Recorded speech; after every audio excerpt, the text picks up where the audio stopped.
Welcome, and thank you, Susan, for coming and talking to us about sneaky clauses in The leases. biggest issue has to do with HIPAA. So when we do medical office or pharmacies or hospitals or anything that involve patient care or patient information, then the doctor does not want to have the landlord have a key to the space or to be able to just walk in willy-nilly.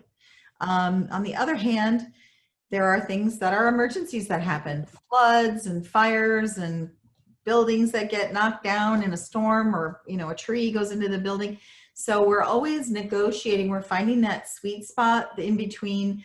How can we navigate HIPAA in particular and keep people's information confidential, and at the same time provide landlord with emergency access?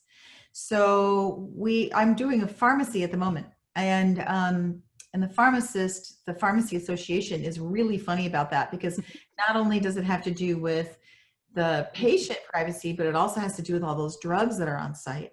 So the pharmacist needs to absolutely be present for any visit from anyone, landlord or anyone.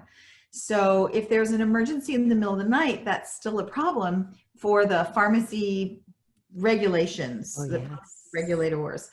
So what I suggested, which I think worked pretty well, is I had my client install not only a security system, but one with a camera, so that then the landlord does need to alert their tenant that they're going to have to make an emergency entrance, but the system will also make that alert, and then they'll be able to see who's in there and what's happening in that space.